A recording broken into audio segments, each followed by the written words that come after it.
Le christianisme gnostique est d'une extrême importance, mais fut malheureusement sacrifié au profit des églises temporelles au cours des siècles. Les critères d'adhésion à de telles églises étaient purement profanes. Est chrétien celui qui se soumet inconditionnellement à la doctrine. C'est ainsi que le christianisme intérieur fut éclipsé par le dogmatisme des religions en place.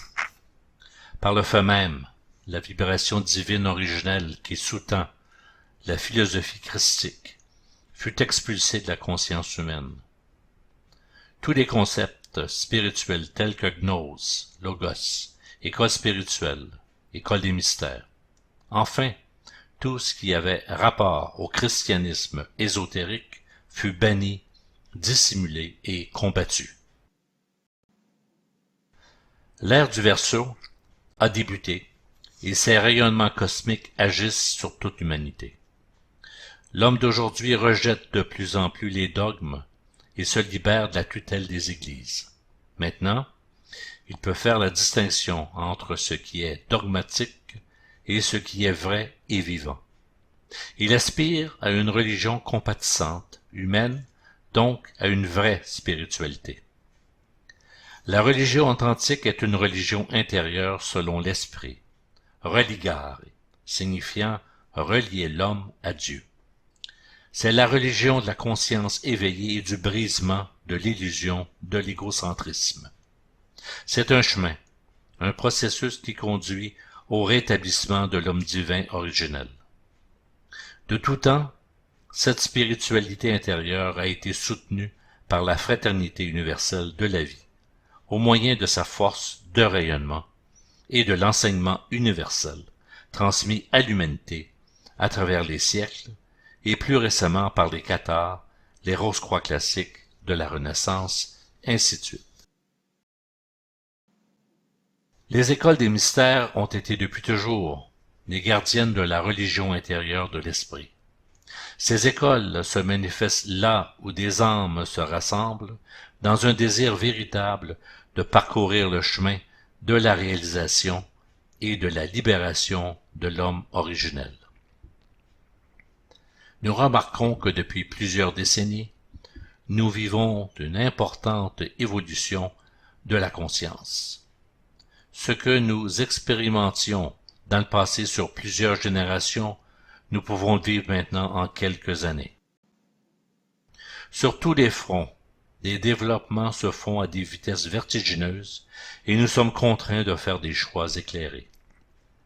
Notre monde est constamment soumis aux influences changeantes des rayonnements cosmiques. La source de toute chose, le Logos, y maintient une évolution continue, mais en perpétuel mouvement où rien n'est permanent. L'être humain est ainsi amené à comprendre qu'il vit dans un monde où la paix, le bonheur durable et la stabilité n'existent pas.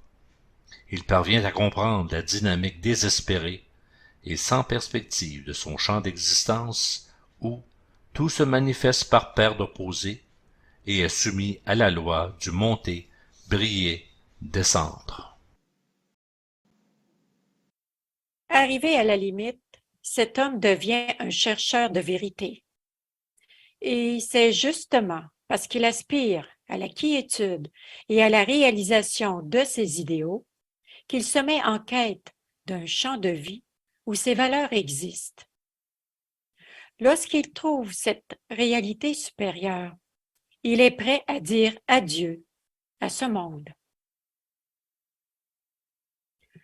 Au plus profond de lui est enfoui le savoir qu'il est un être incomplet, déchu, et que dans son état actuel, il n'est qu'une caricature de l'homme divin qu'il était à l'origine. Mais en lui demeure toujours un espoir, un pressentiment qu'il est possible de retrouver l'état de vie originel et le chemin de retour vers la patrie de l'origine. Lorsqu'un homme découvre cela et trouve une certaine paix que procure cette prise de conscience, quand fatigué de lutter, ses instincts égocentriques commencent à se taire. Alors, en lui, le principe spirituel, l'étincelle d'esprit s'éveille, se développe et interpelle sa conscience. Il est important de souligner que cet éveil, le réveil de l'être Christ en nous, l'étincelle d'esprit, donne naissance à la nouvelle âme ou nouvelle conscience, le but véritable de notre passage sur cette terre. Rappelons que cette nouvelle conscience se détache progressivement de toute forme d'égocentrisme et se confie entièrement au principe christique intérieur qu'est l'étincelle d'esprit.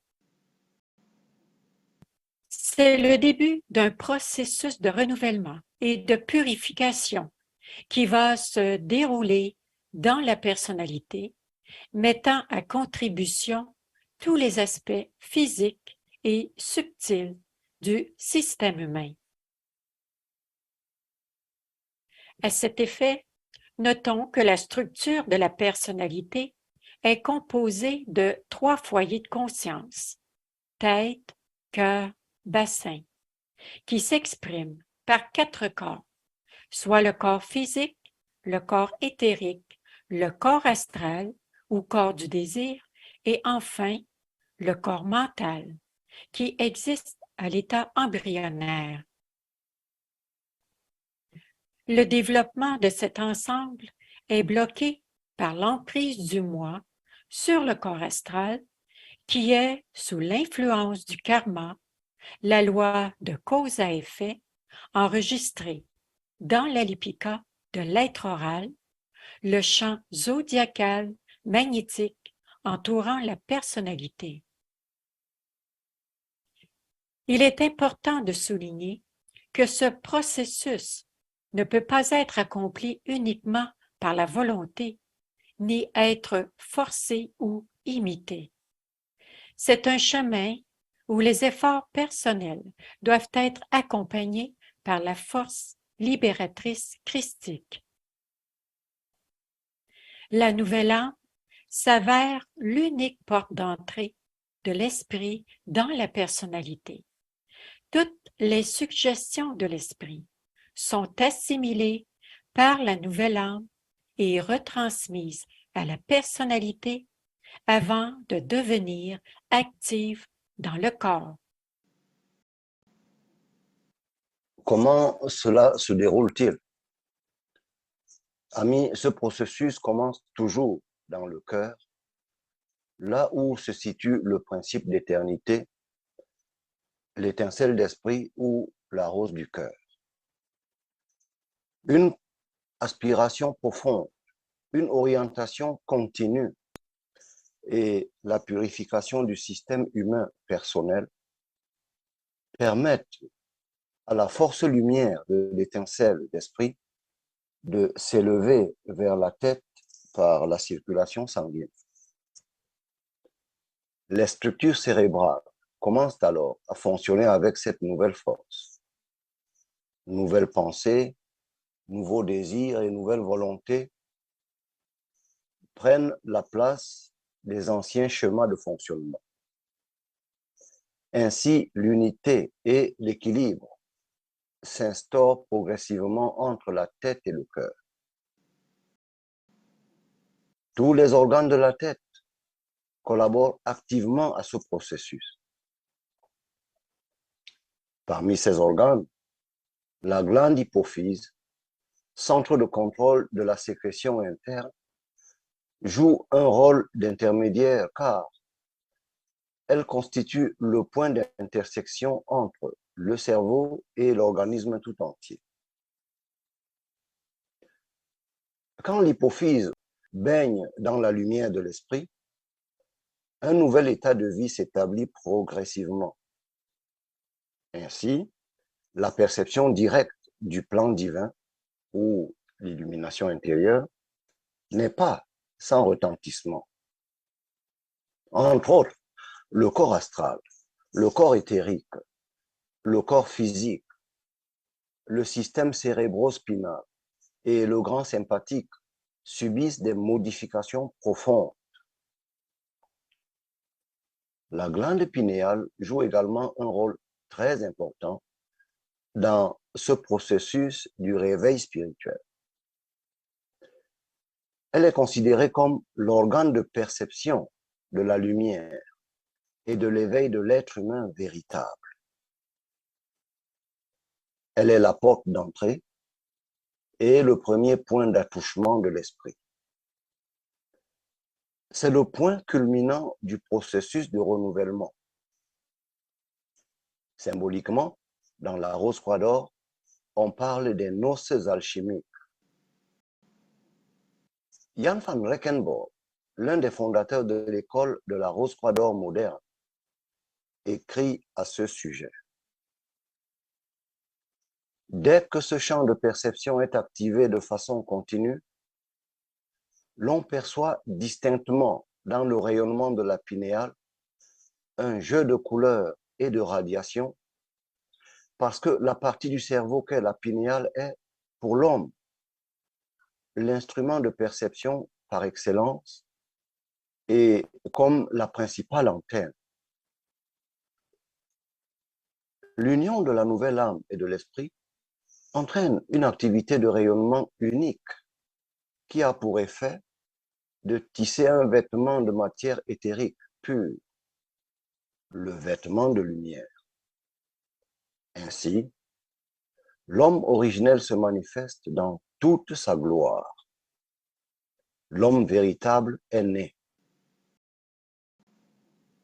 Chers amis, on doit bien reconnaître aujourd'hui que notre état de conscience ordinaire n'est pas adéquat pour affronter et régler les grands changements auxquels nous faisons face.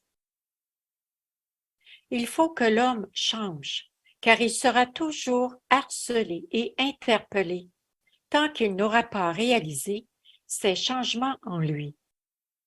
Il lui faut donc un nouveau point d'ancrage, de départ, non pas à l'extérieur de lui, mais à l'intérieur et à un niveau supérieur.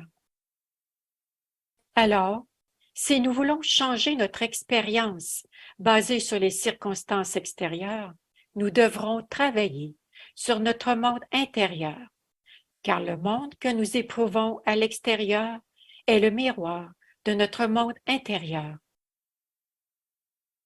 Il est donc impératif et urgent de retrouver le silence intérieur, cette zone de transition vers la dimension supérieure. Dans cet état, le rayonnement christique peut opérer en nous, nous faire prendre conscience de nos pensées, de nos désirs, et ainsi modifier nos actions et notre disponibilité à l'égard du monde. Nous sommes alors en mesure de répandre une atmosphère bienveillante, une aide précieuse et efficace. Voilà notre responsabilité par amour pour l'humanité.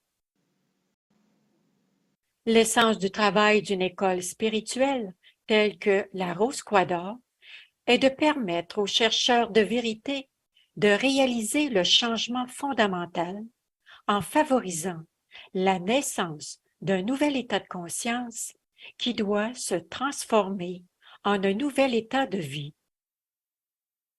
C'est une auto-révolution intérieure qui doit se produire si nous désirons vraiment trouver une issue à la crise dans laquelle nous vivons, car nous sommes la crise. Placée au cœur des événements de ce monde, notre contribution doit être la manifestation de ce nouvel état de conscience libérateur, la conscience christique. Vous sentez-vous interpellé par cet appel